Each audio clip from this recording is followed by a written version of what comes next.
বন্ধুরা, আজকে আপনাদের সামনে একটা অন্য ধরনের ভিডিও নিয়ে এসেছি। অন্য ধরনের বলছি এই কারণে, যা আমার জীবনে ঘটেছে সেটাই আপনাদের সামনে শেয়ার করছি। আসলে আমার মনে হলো যে আমার মতো এই অবস্থা হয়তো অনেকেরই হয়েছে বা হবে। যারা এই ধরনের বিষয়গুলো ভাবছেন তাদের জন্যই আমি এই ভিডিওটা নিয়ে এসেছি। এবার বলি যে ভিডিওর বিষয়বস্তু।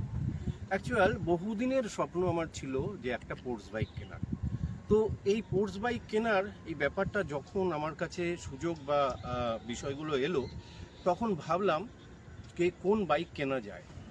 তো এই পরিপ্রেক্ষিতে প্রথমেই মাথায় যেটা আমার ছিল সেটা হচ্ছে R15, XMR, TVS RR 300 আর সুজুকি জিক্সার এবং RS 200।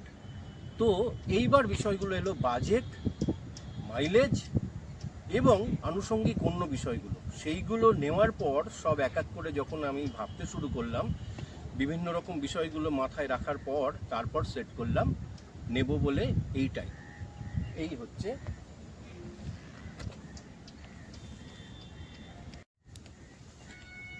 এই হচ্ছে সেই আমার পছন্দের ভালোবাসা জিক্সার SF 155।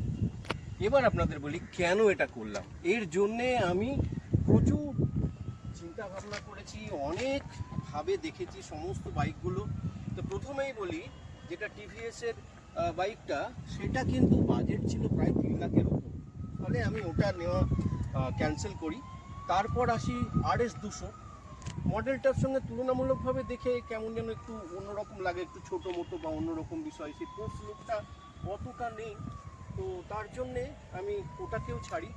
এবার রইল দুটো, সেটা হচ্ছে XMR আর হচ্ছে R15। এবার XMRটাও ঠিক আমার পছন্দ হয়নি। তারপরে রইল R15 এবং এটার মধ্যে।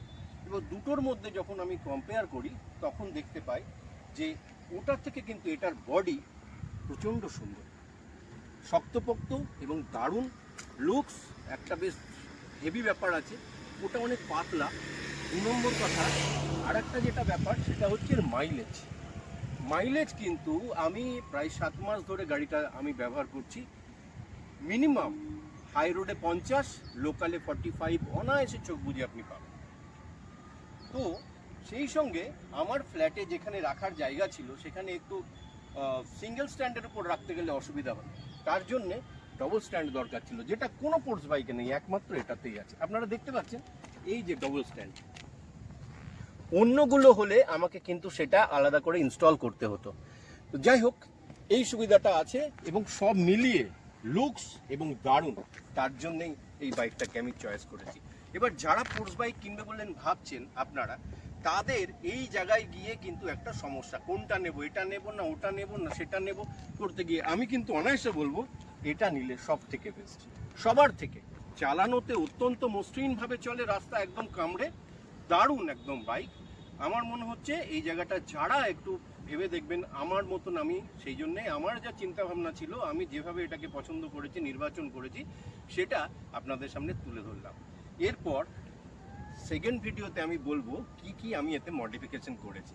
অ্যাকচুয়াল প্রথম যখন বেস যে মডেলটা সেটা নিলে কিন্তু তার লুকসটা এত ভালো হয়তো হবে না। আমি কিন্তু প্রথম থেকেই ভেবেছিলাম যে এইভাবে ব্যাপারগুলো করব এবং নিলে কিন্তু এটা একদম স্পোর্টি লুক দেবে। তো সেটা আমি নেক্সট ভিডিওতে দেখাবো আপনাদের। ধন্যবাদ, নমস্কার, ভালো থাকবেন সবাই, থ্যাংক ইউ।